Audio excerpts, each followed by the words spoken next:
All right, Lauren. Today on the podcast we have Lauren Wicker, world-renowned wedding photographer.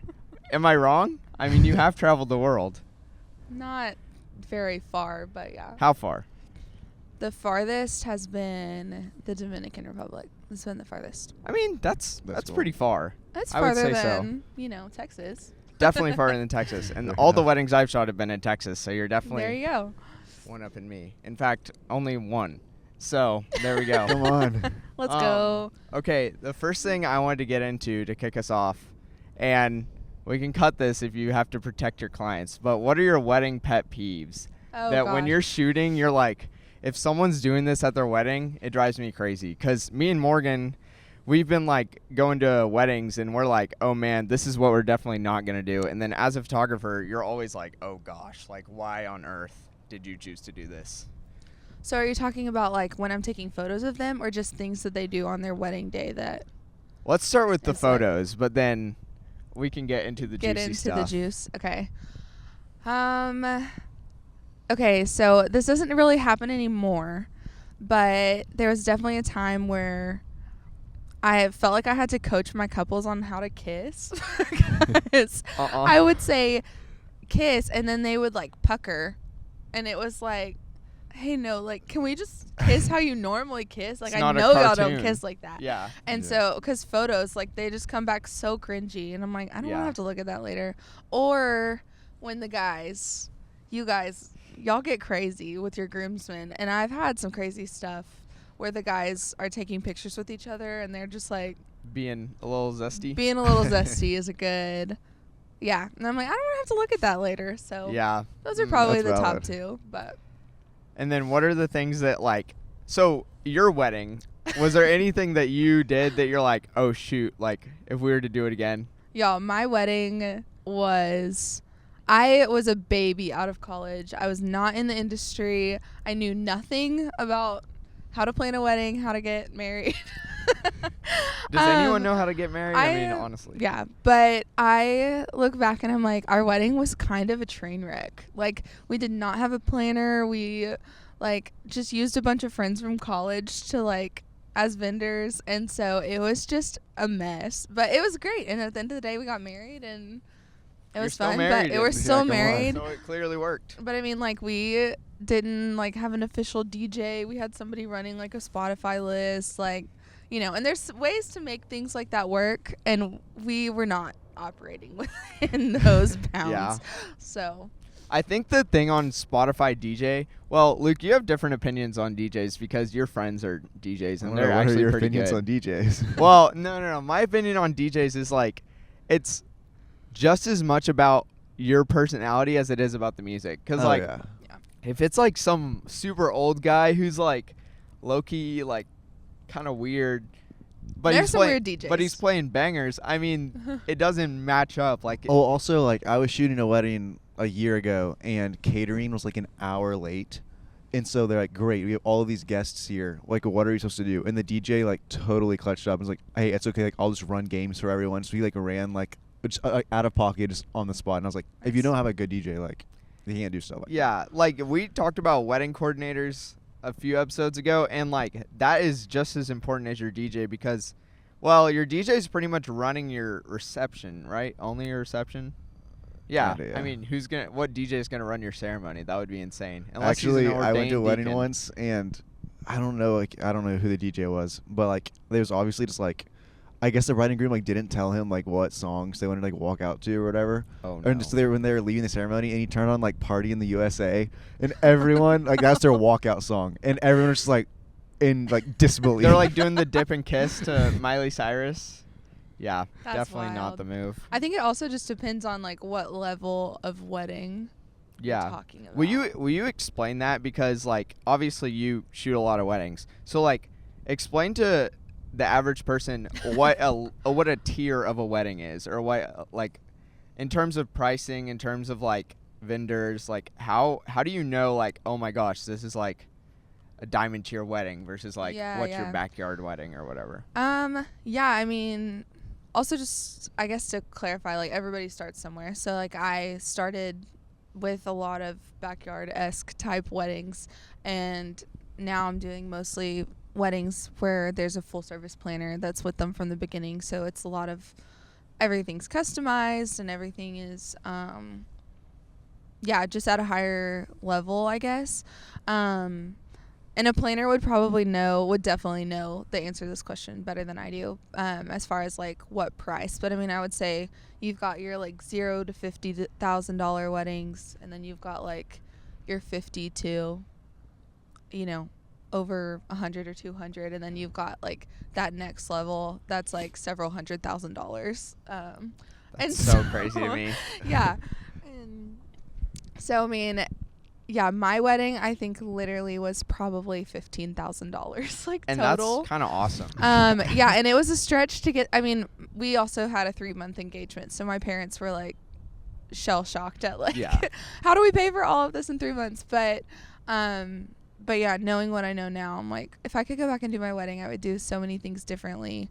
Not even spend more money necessarily, just do it different. But yeah, there's definitely different tiers, and the problems that you face at an industry level in those different tiers naturally like look different. So it's like your catering being an hour late and your DJ having to just like run games is probably not going to happen at your that's more like a several $100,000. Yeah. But I've been in the situations where that happens, and it's like and at that level, like you need someone that can clutch up and like take care of everybody. But different problems at different levels, and they all just kind of look a little different. Yeah, I just hearing multi-$100,000 wedding, like you see like celebrities obviously doing that, but just the fact that there's like generally normal people out there who are like, okay, like we have the money. Dude, we're just going to do this. It's not that uncommon. It's so common actually. The venue that Skylar and I are getting married at, like it's a florist who owns it, and he built his own wedding venue because he's like, I don't like how venues do it. I want to make my own.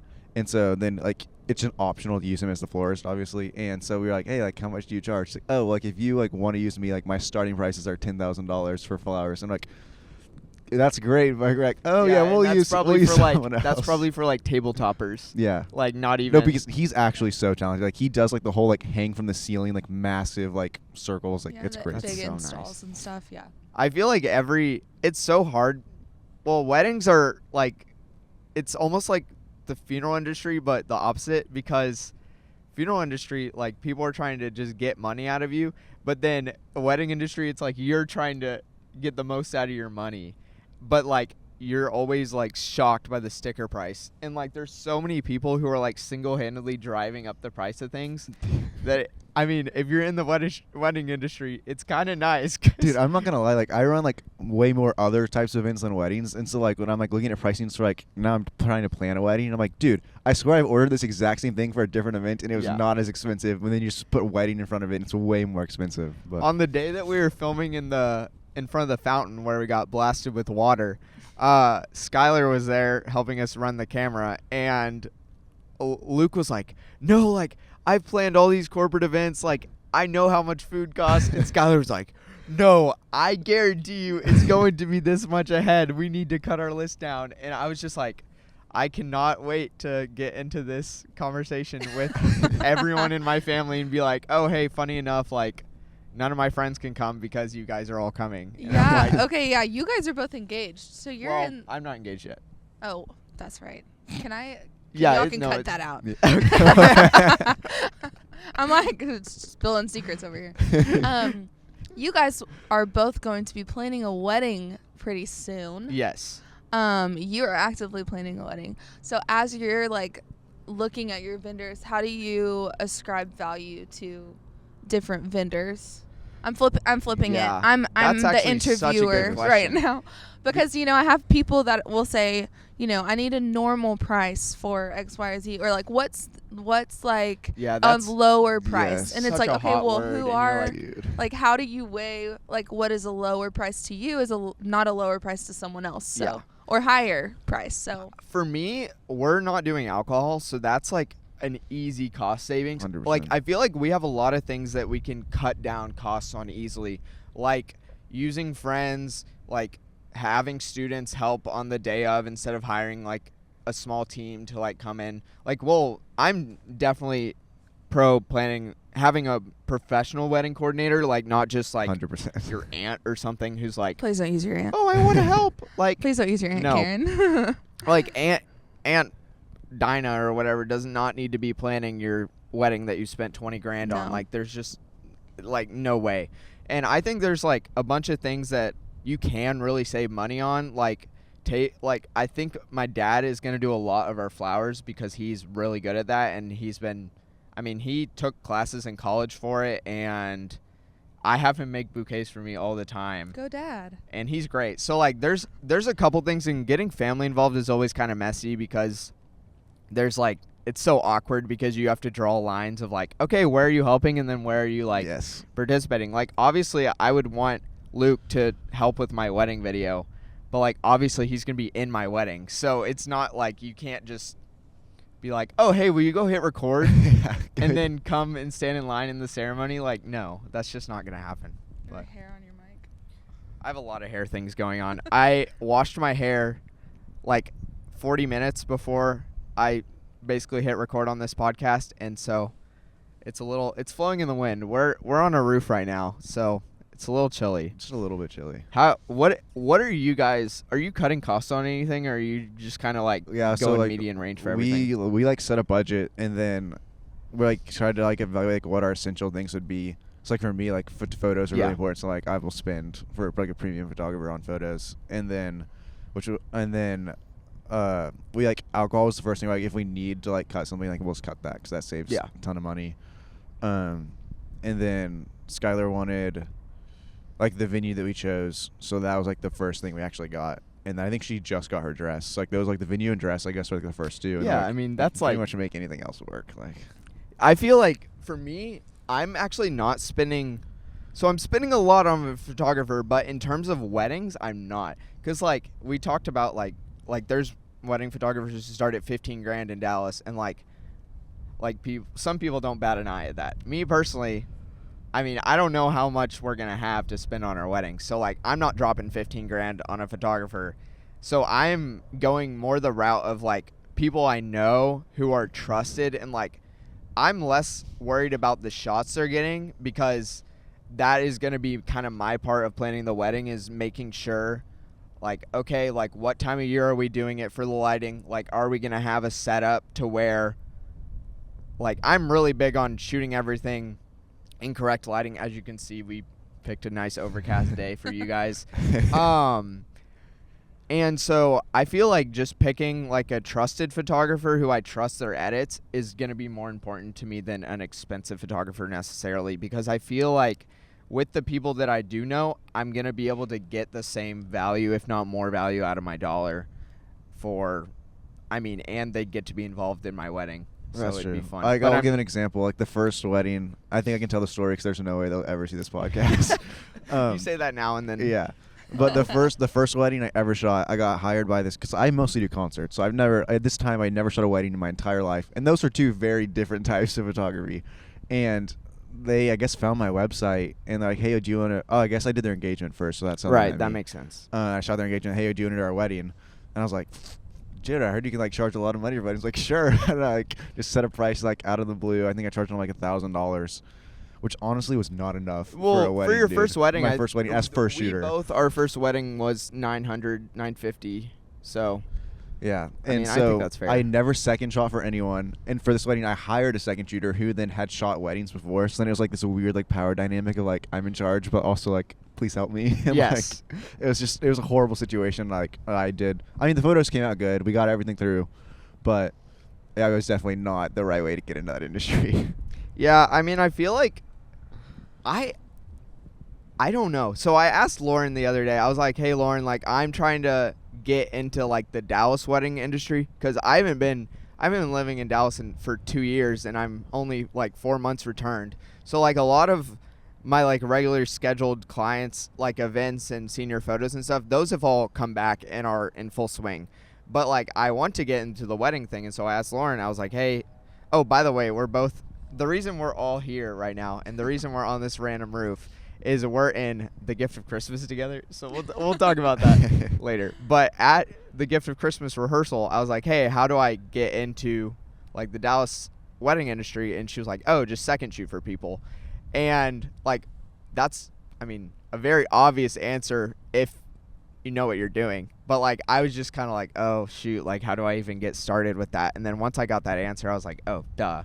Because I feel like with my events background, like for me, because I've been to several weddings, in my mind a wedding is no different than like a high school scale event for me in the way that I'm shooting it.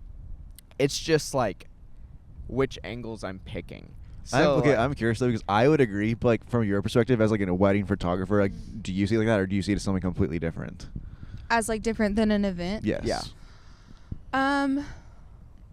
I think both. I think it's the same in the sense that like it is also an event, like it's a celebration that you're shooting, but the approach I guess is different because the significance is more. Oh yeah, definitely. And so like, I mean, and I guess it also just kind of depends on like what your style is and like the goal of your shooting style too, because like mine is a lot more I don't want to just like flippantly throw the word documentary because I feel like that's a hot button word right now, but a lot of my couples like really want reactions of their family members during those big moments and things like that, or just like little in between things. And so there's a lot more like you have to be a lot more attentive to details, and there's not a whole lot of like sitting on the sides and kind of hanging out. It's like you are present and there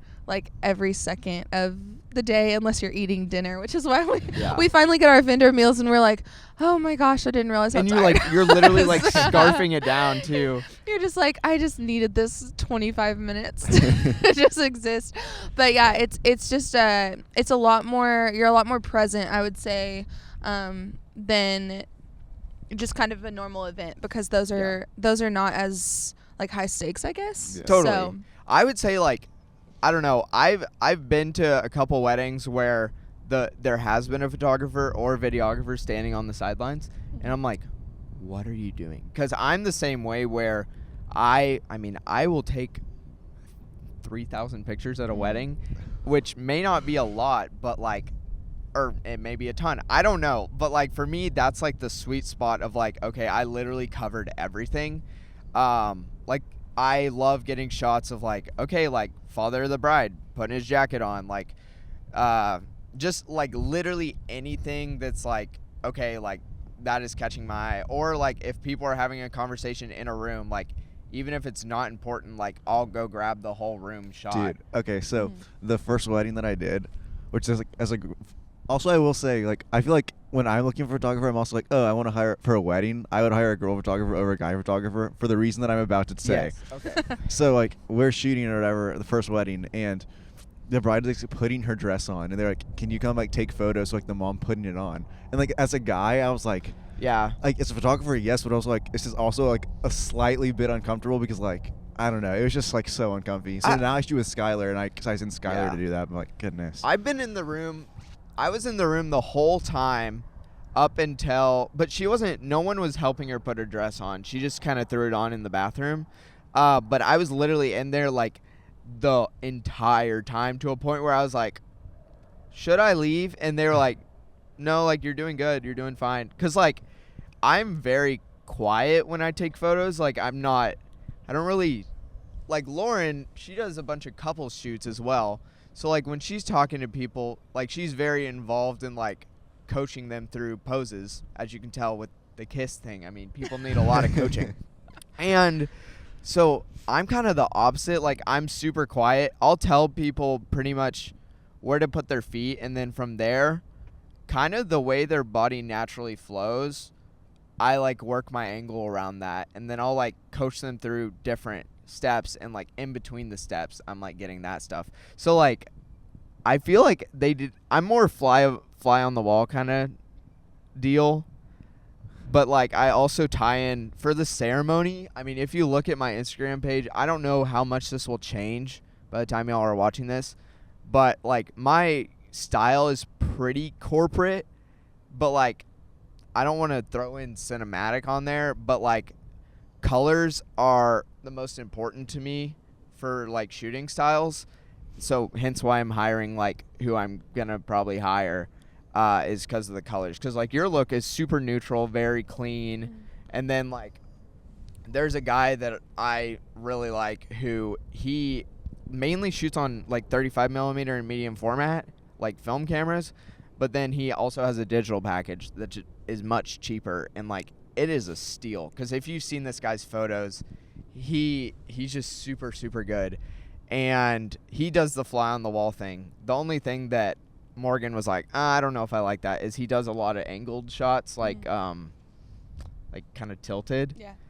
But like there definitely is a place for that. But colors are definitely the most important to me. I feel like if you are shooting a wedding, you know what shots to get. Like unless you're like a $200 wedding photographer, you're going to know what you're doing. But do you think that that's true? Like Yeah, I mean, I think it's different for everybody because, like, some people stylistically are going to go for different things. And, I mean, I think that's why it's cool because you see different people that are shooting in such different ways. And they're all covering a wedding, right? Yeah. So, like, you're going to have, like, your ceremony shots. You're coming down the aisle. You're getting ready, like, you know, things like that. But I think that what a lot of people don't understand whenever they're booking photographers or just creatives in general is I think a lot of people look for what they've seen on TikTok or Pinterest or, you know, where they see themselves and what they want their wedding to look like, and then try to find somebody in that price range, which is not wrong. But I think whenever you get to a certain point, you're paying a photographer or a videographer or creative of any kind. A couple paychecks. Yeah, for their perspective, because they're going to shoot according to their perspective in the way that they see things unfolding. And so you're not just paying for the photos and the editing, you're paying for the creative perspective of the person that you're hiring. Yeah, definitely. And that ranges, so, you know, the tilted or just like the more cinematic or the more crowd documentary, shots, the like, more yeah. And so I think that's where photographers or videographers can create a lot of value in their craft that sets them apart from just like your run of the mill, like kind of hobbyist creative, because you can kind of develop your work as an art form that you have experience in and your unique perspective and editing style, and then you can charge accordingly. But that's a huge way that I think you can create value, because like as you're pricing yourselves, and I'd be curious to see how you guys kind of approach how you put a price on the value of your work. Yeah. Because that's always been hard for me, and I think it's hard for a lot of people, but I think like that's one way that you can add value, but there's a whole like range of ways that you can add value to your work to be able to charge what you do. So I was just teaching a workshop to like high schoolers on like pricing. It wasn't just pricing, but it was like running your own small business. And that's cool. One thing that we were talking about then was kind of what you were saying, like what sets your work apart. And then like pricing wise, we like went through like, okay, so what's the benefits to having your pricing on your website versus not your website? I think the benefit to having your prices on your website is like, if someone's out of your price range, they're just not going to reach out to you, versus if you don't have your prices on your website, you're going to get more invoices or clients. If they turn you down, they're going to have a bad taste in their mouth, honestly. Yeah, so you're basically, if you put it on your website, you're limiting the amount of people that are going to reach out, even though they might not turn into actual leads, versus, and it's just like kind of a preference of like, do you want to have to deal with people that aren't in your price range, or do you want people to just not come? Because also, if you're starting out, I would say don't put it on, because you get more leads and you can come down and compromise if you're willing to do that for experience. When you're just starting, your skill level is changing so much and so fast, like that, and your price needs to be at a point where if you screw up, it's not 100% going to be the end of the world. That's why, sometimes. Like maybe not for weddings, maybe not that, but in terms of like a shoot in general, like for me, how I price my stuff. So I price it, there's two things. There's rarity, which is the real driving cost. So my rates will pretty much stay the same across the board, and then there will be like a rarity charge on top of that, which like obviously you don't put that in an invoice. It's just like how I charge. So when I get someone emailing me and saying, hey, I want to book you, or like I get a text and it's like, hey, when are you available? I say, okay, what's the minimum price that I would do this for? And then I think through that and I'm like, okay, like this is like I can really feel it. I'm like, okay, this is what I feel like as like a trustworthy person. Like I'm trusting myself. This is the minimum I do it for. And then I don't send them that number. I send them with an additional like, okay, how rare is your event? Which a lot of the stuff I'm shooting is not rare at all. Like it's great kind of too because I can be a lot more comfortable on the shoot because we can redo it, which never has happened to me. Like I've never had to redo a shoot. But a lot of the stuff that I'm shooting, whether it's like for a business or for a family or something, like there's not much rarity to it. They could go get someone else. They can move the day around willy-nilly and it doesn't matter. But then once you get those, like if I were to go shoot like a Shopify conference, like that price would be high. But it wouldn't be as high as a wedding because a wedding, you only get one shot at it. Shopify, they have their conferences like, I don't know, like 5 times a year, maybe more. So that's how I price my stuff is I'm like, okay, what's the minimum I do this for? And then what's the rarity attached to it? Like if you're going to shoot a sports game, is it the state championship or is it a regular game? Because those prices are going to be massively different in my opinion. Something that I do with my pricing that not like one like photographer that I shot with, I guess showed me how he did his pricing. So I just like took this is like I take all of the gear that I'm bringing and I look on like online, like how much would it cost to actually rent this? So like if I'm shooting on my R6, you want it for one day, okay, that's $80 to rent it for a day, and like go through all my lenses, and then I build that into how much I charge for like my skills. If that makes sense. Yeah. Like if you wanted to shoot this wedding by yourself on your own wedding day, this is the gear that would cost you. So I'm automatically going to charge you for that, and then on top of that, I'm going to charge you like my skill charge, if that makes sense. Yeah. And how do you decide your skill charge? That's tough. Because like when I started, I literally just like came up with a number and I was like, I feel like this is a good number. And then like the more that I've done it and the more I've edited, like actually the first wedding I shot, it was like I charged $1,000, and then afterwards I was like, wow, that was not. I wouldn't do that again because I didn't make enough money after doing it. So now it's like the way I just set up my pricing is like, which I don't care. My pricing's all on my website, so I don't mind sharing my pricing. Is like I charge $500 for the first hour because I incorporate that in editing costs, and then I do $350 for every hour after that. Mm-hmm. And then, but that's including like the renting charges inside of it too. Okay. All right, we're gonna take a break, and then we're gonna dive into Lauren's pricing and how it progressed over the years. Oh gosh! Yay! All right, we moved inside. It started raining while we were on our little break. So it's a lot echoing here, but that's all right. So what we wanted to get into was Lauren's pricing and her career progression. So basically, like, what was your day one pricing? And then where are you now?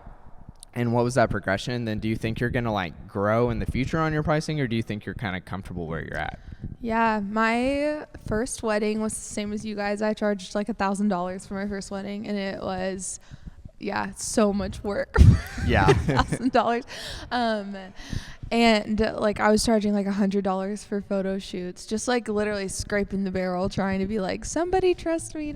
Literally. And just, but my background was in media, like my degrees in broadcast digital media, which we were talking before, of just at DVU, the broadcast degree is great, but the practicum at the end is horrible. So I knew my way around cameras. I knew kind of what to do. I just had never like put it into practice of any kind. So I feel like I still started at the bottom, even though I knew what I was doing.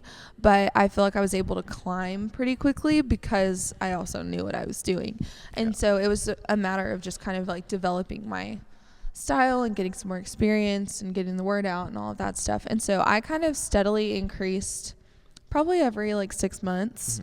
And it was also just kind of a supply and demand thing, right? Yeah, because literally. I think that plays a big role into it as well. But I noticed that a lot of people were booking at this price. Oh, okay, it's time to raise my pricing because I'm getting better at this. I'm like doing a better job. I know what I'm doing better. I'm able to provide a better service. And so it was like a steady increase until I got to a point where I was like, okay, these people that have been doing it for longer than me, I feel like my work is consistent with Up to theirs. par, yeah. And I might not charge exactly what they're charging because they do have a leg up on experience, and like their client experience has probably evolved more than mine, but I can get close to that. And so I just kind of kept increasing like every 6 months. Yeah. And I was always really intentional to like be prayerful about it too. Yeah, because that's I was fair. just like, I don't want this to be like a greed thing. I don't want it to be about money. I don't want it to be, you know, me just trying to like take advantage of people because the industry standard is like there's a lot of money to be made, right? Yes, lots of and money in so weddings, I especially didn't in want to weddings. just in weddings it's like very and so I didn't want to just like throw a super high number up just to like make money because I could. I wanted to make sure that I felt like my work and the experience that I provided was like actually worth that amount, not just doing it because I could. So I was always like, Lord, please, like just let my heart be in the right spot, and if you know, honor this price, and like if it doesn't work and like the supply and demand doesn't match what I'm asking, then I'll go back down and we'll just see what happens. And every single time I increased, people kept booking. And so I really got to a point, I've been doing this for 5 years, and so, or 5.5, something like that. And I got to a point where I felt pretty confident at where I was at. And so like right now I haven't increased in a little bit just because I was like, I feel good about this. I want to wait until the demand is a lot more. Like right now I feel like I'm booking a good percentage of my inquiries, which I feel like if you're booking like 50 or more % of your inquiries, you need to raise your prices. That's what we were saying last time. And we weren't really saying all the inquiries, but we were saying if you're shooting like multiple times a month, like you need to double or triple, because if you like basically how I see it is, and sorry to interrupt, but like, are you talking about like weddings multiple times a month or just in general? Weddings. Okay. So like if you're shooting like 3 weddings a month, you need to increase. Basically double your price, because I mean doubling your price will cut your work in half, a little more than in half. So you have to be careful. But for me also, I don't really know when we met, but it was about the time you started. And you've progressed so fast, because back when we started, honestly about the same time, but you've just like she's honed in like weddings and couples stuff, and I guess families too. Do you do families? Not really. No one really does families, let's be honest. Like I'm a family photographer, said no one. Actually, I don't know. I do know people that do families. Like exclusively? I only know one person who does I don't know families. anyone. But I mean, if you're going to exclusively do families, you have to be to a certain level. So. And your price has to be general. Well, okay. I feel like the family photography thing, your price either has to be super low or you actually have to be the I'm trying to think of what I would even and it has charge to for a be family super shoot, high. because like, what I just charge? What I charge for portraits? No. Because on family shoots, I do portraits as well. Usually people book me for both at the same time. So you I just book for like a time slot. Like I book for the amount of time, because that's what I do. But I'm like, this is what I would charge for a 90-minute like engagement session at 2 locations. I'm only going to be at 1 location. I'm going to take probably an hour. It's actually fair. So this is what I charge. Yeah, all the the same. family photo shoots I've done, they've been like, okay, we want not only a family shot, but we want like we want portraits of everyone individually. I've and then literally usually never done one. people are like, okay, let's get a mother-son shot, let's get a father-son shot. And so I get like, I will say the minimum price, you know, the thing I was talking about earlier where it's like, what is the minimum price I would do this for, is much lower, but the rarity price is higher because there's more people. Because I've never heard the rarity thing. I don't know. What is That's just rarity? like, I talked about this earlier, like the rarity of like what you're shooting for me determines the price. Like if you're shooting like the World Cup like final game, it's gonna be a lot higher than like a regular. You would think that though, but like I know the girl that was shooting the Mike Tyson Jake Paul fight. Not a lot of money. Well, like I usually feel the like bigger the there's- events, you get paid less because it's a company that's taking all the money from the actual. No, that's what photographer. I think though is like that's like a specific case of like, oh, a company was doing this for greedy reasons. And what you were saying is so fair. Like that's why I always go off like what minimum price would I do this for? Like if I were literally to shoot for free, like that's kind of the mindset I go into. I'm like, okay, like how cheap would I do this? And then what would they generally pay? And it's, So you change your prices on every. I pretty much change them on every shoot except for senior shoots. Senior shoots, I have a range, and I usually ask them what they're looking to spend within that range. And then I'm like, okay, here's my packages at different ranges. Because a lot of people are like, okay, I want different outfits. A lot of people are like, oh, I want different locations. And then usually people always want different outfits. And then sometimes they want 3 outfits at 3 locations. And I'm like, okay, that'll be. Okay, I guess I this kind of much. do that because like if someone says something like specific like that, then I'll just like add it in retroactively. Like I had like a couple shoot and they went like 3 locations. And like usually I just do like 1 or 2, and I was like, and I didn't like I just built it in my pricing that I gave them. I was like, okay, it's gonna cost this much, which Yeah, usually would have been like drive $50 time, cheaper. But Like, I think the craziest shoot I've ever done, we drove an hour in between one of the locations and then like 25 minutes another way. And then I think they had 3 outfits and they did them at each location. So that was like, Oh my gosh. in terms of a portrait session, that was insane. that was the That's so craziest money many. I've ever made. Because like the editing time on that was so easy. It was just the actual shoot itself was like so hard. Because once I dialed in the colors on the outfits and the colors on each location, I just was like, okay, here's a preset for each scenario basically. so you was your first camera an R6? No. Oh, It was a 5D Mark IV. That's such a 5 years ago though. That's a banger camera. Oh yeah. Like that No, is it did the so job. good. Yeah. It was a great. Yeah, I wasn't shooting on a Rebel T6. Like, Hey, whoa, I had a don't T7. shame I had a the- T7. yeah. Okay. I had one, but I was not shooting on it. It's probably a good thing. Yeah, it's a good thing. So, yeah. But that's so interesting about the pricing thing. I'm just like, I think I'm to a point where like most of my. You're also getting booked for way bigger stuff than we are. No, well, I mean, it's just so interesting because like now where I'm at, it's like my clients are like coming to me to be like, what's normal? What do I do? Like, because they see me as like the industry professional. And so then I'm able to say, this is what I do. Okay, Like yeah. I do 2 locations, one outfit at each location.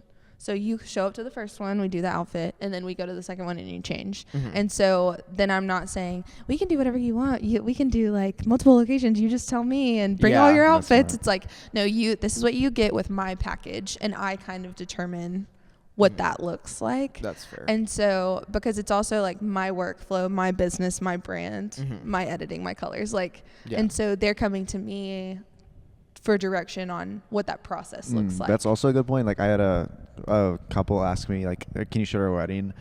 And I was like, yeah. And they're like, okay, but we want you to edit like this. And I No. was like, No, sorry, I won't do it. respectfully, like Yeah. no. Like if you don't ask me for your wedding if you don't like how I edit. Like Yes. I'm not changing Yeah. how I edit. And the Like, longer you're in the industry, the less that happens. Yeah. Because I think what is crazy too is this has always been consistent. I don't know if it's this way for everybody, but for me it has been.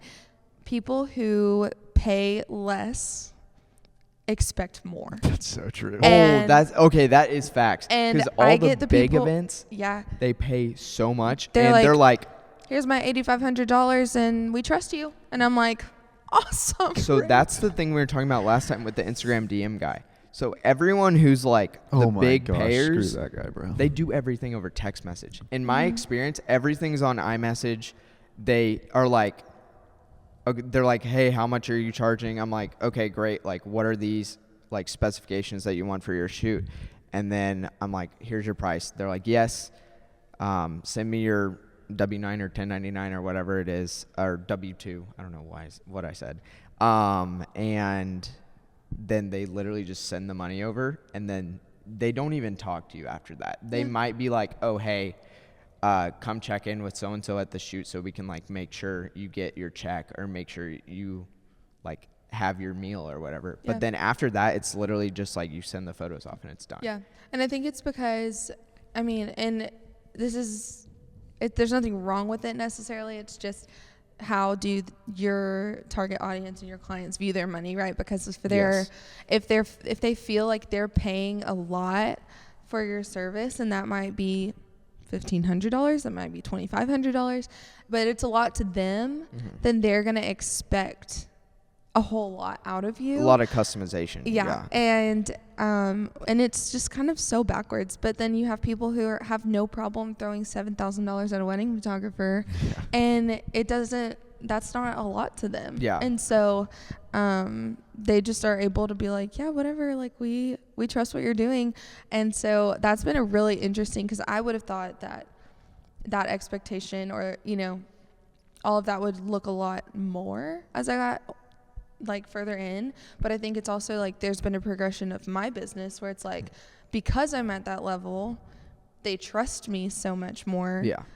Because since I'm charging that, their perception is that she's professional. We don't have to worry about it. She's going to control this. Like, we don't have to micromanage what she's doing. And my client experience is a lot different. So there's a lot of like trust built on the front end so that I don't have to jump through hoops to build trust on the wedding day. Like, by then they already trust me. And so it's just weird, like how that dynamic has like evolved so much. But people don't say, oh, could you edit light and airy, because dude, you know, no. like, oh my you know, God. Dude, like because my style is yeah. like very dark, like black heavy, because I'm a concert photographer. Yeah. Like, it's how it is. Like, you would have to like, the reason I don't do a lot of weddings, like, you would have to really like that to want that your wedding edited like that. Yeah. But I think also, like what you were saying, I mean, there is a spot for that. Like, I know a lot of people would like that, but yeah, well, I have 3 weddings coming up, so There you go. But anyways, I was gonna say, so like what you were saying, I think a lot of that just comes with like experience and style, though. Like, I remember when I first got into concert photography and I get hired, and I would just sit in the green room because I thought they needed to see me at all times before the show, and I was like, no. And like now it's like, no, I'll like go out into the town wherever I am, like go get dinner, like go out with the band, or like do whatever I want. But like, there's just so many like little things like that you're just like, oh, like I don't know if I can do it. I feel like for like what we do, like concerts, events, kind of stuff, it's more important for us to be in those situations than it is for like a wedding. For like, because for weddings, it's like, okay, like you're there to serve that person, and honestly, pretty much whatever they need is we're gonna try and make it happen to a limit. Like, obviously, there's like we're not gonna help you like move boxes while we're supposed to be taking photos. Like, that's silly, and you paid us X amount of money to move boxes. Like, no. Unless it's an emergency. But like for me and you, like, I feel like the amount of time that we get to spend with like people who would consider us cool, or vice versa, we consider them super cool, is those moments are super important, because that's the thing that's getting us brought back. Because with concerts, like, there's so many people who are like good enough. Like, there's so many people who they're expendable. For concerts, you're looking for someone who's expendable. Yeah, well, also, like, I will say, like, that's why those moments for concerts are super important, because, like you said, like, it's such a competitive industry, and it really is just like, can you connect with the artist the one time you meet with them, and then they'll bring you back every time if you do. Well, and that's how you add value in concert photography, in the same way, like in weddings. Like, if you're not, like, you know, helping grandma find her seat, or, you know, like fixing the dress, like whenever there's a bug up in under like or 7 layers of tulle, texting back on time. Yeah. Yeah. And so it's just like little things like that, like connecting with mom, and like there's so many times where I'll be like, hey, your daughter looks so beautiful, like you made that, like that's so fun, you know. PSA. And like we're just like talking up with mom, and it's like those things create value relationally, because they're in like such a personal day. And so then whenever they can look at you as like a friend or somebody that's like adding value relationally, not just, oh, I'm standing here with my camera waiting for y'all to do something, with you know, mean mugging, in and the like corner. just like standing there like waiting for something to happen. It's like, no, I'm like actively participating and like building a relationship with you and connecting with you, and like helping you to live in the moment on your wedding day, not detracting from the moment in order to Yeah. get the shot. Not being like, look over here, like. Yeah, there's No. so much value in that, and so it's like it's cool to see like the way that you create value in your craft in different It's very different. in different like, atmospheres, I guess. whereas weddings, like, obviously you're eating by yourself pretty much. And With my second shooter. Oh, yeah, Yeah. fair. But you're generally just, like, in a corner with your plate kind of chilling. Where, like, it is, a shoot is essentially failed if we aren't eating with someone at an event or a concert, which is so cool. And then also PSA, if you're going to have kids at your wedding, hire a wedding photographer who's good with kids. Because there's nothing more awkward than when you get your pictures back and all the kids are frowning.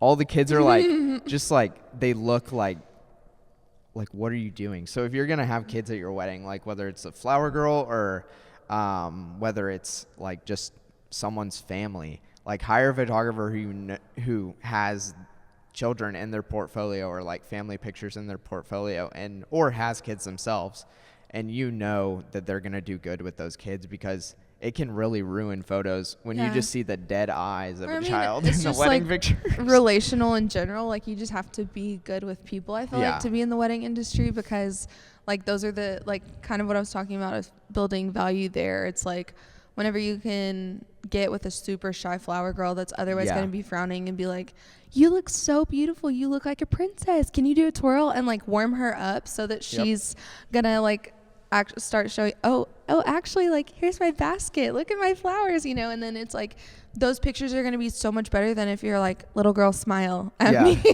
look you here, know, look right look here. You're like, oh my gosh. It's like there's a way to go about, you know. And or even like the documentary thing, kind of fly on the wall you were talking about, that's how you approach. And it's like half the time, like I'll point a camera at people who are my parents' age and beyond, and their instinct is to like look straight at the camera and smile. And it's like I'm trying to get more of like the sweet interactions, and so there's a way to like avoid that, you know. Especially do you like give like a like when you show up to a wedding, do you like gather everyone like, don't look in the camera unless I ask you to, or like do you do any like guidelines when you show up? I do prep like with the wedding party, and it usually just kind of looks like, most of the time, like with the girls or the guys, it's when the bride or groom is like off getting ready or something, and I'm just like, hey guys, like this day is a party, like this is such a sweet day, and we want you to like feel freedom to interact with your friends that you're here to celebrate, like in whatever capacity you want. So like, we're going to guide you, we're going to be there, but like we want y'all to talk and hug and celebrate and like be in the moment with them. We don't want it to be like all just like photos and posed. And so like we'll give you direction, but like please live your life and like celebrate the bride and groom. Like this is supposed to be so fun. And so like let's make sure we're like in the moment doing that. And I feel like that helps, and it like gives the wedding party a lot of freedom. It takes the air like out of the room. It like kind of takes, because they come in too and they're like, what do we, you know, like do you want us to like go over here, like clean this up, or like do we need to look at you? And it's like no, like listen, settle down, we're just hanging out, like enjoy yourself.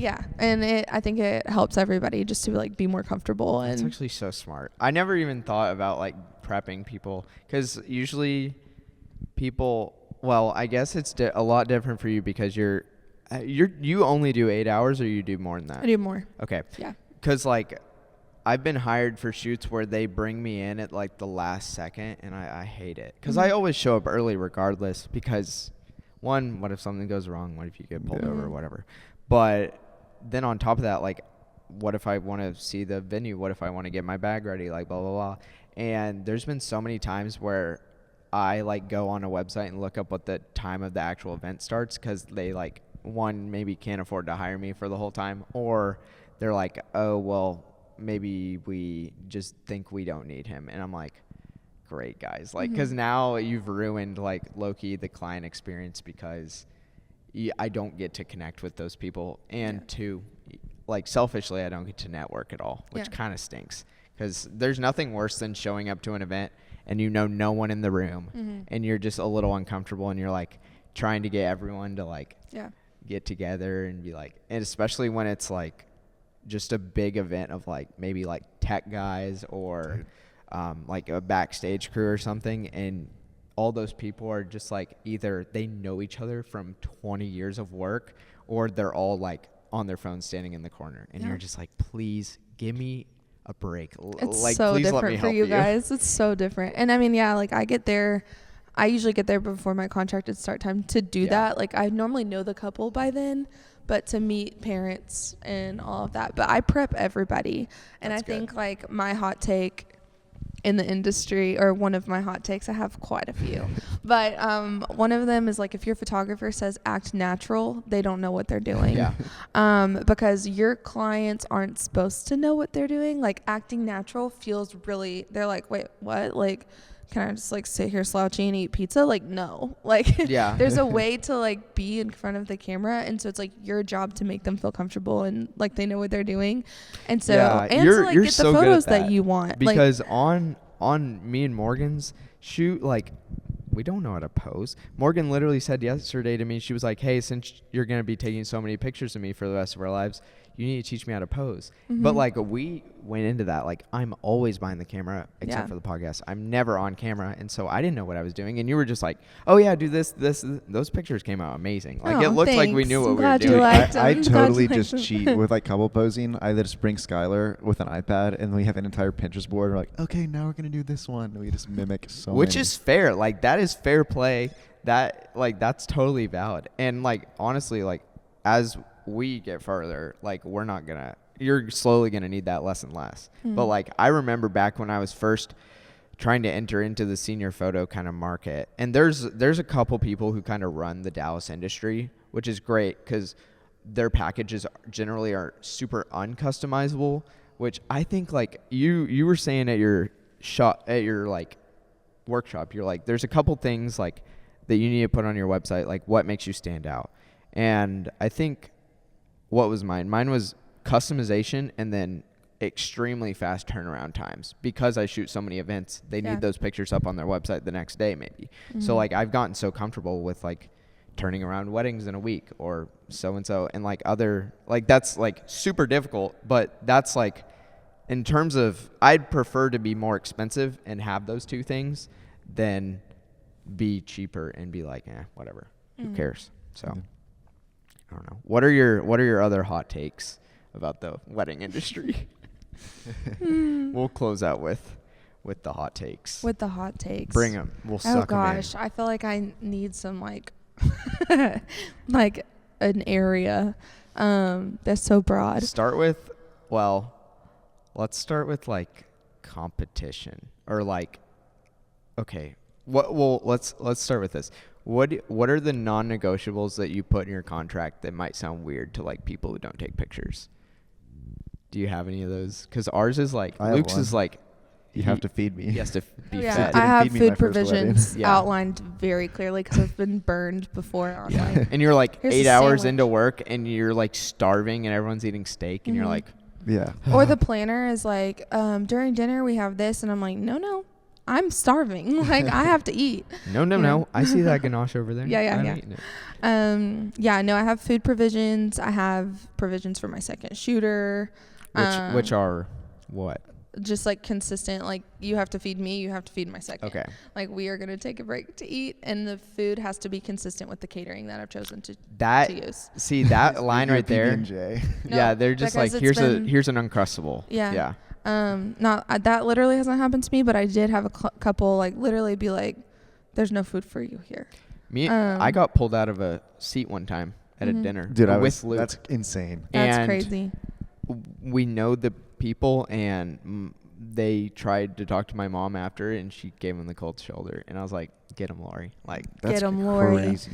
Yeah, so the food provisions is a big one. This is one. I don't take shot lists.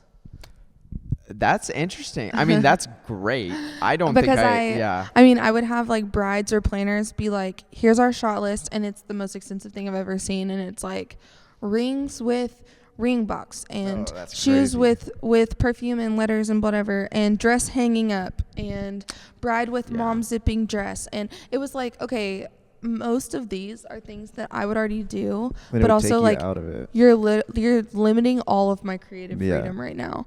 And so I just decided I was not going to take shot lists apart from family photos. And now it's like my calls where I vet my clients, it's like that's clear up front and it's in my actually really contract. smart.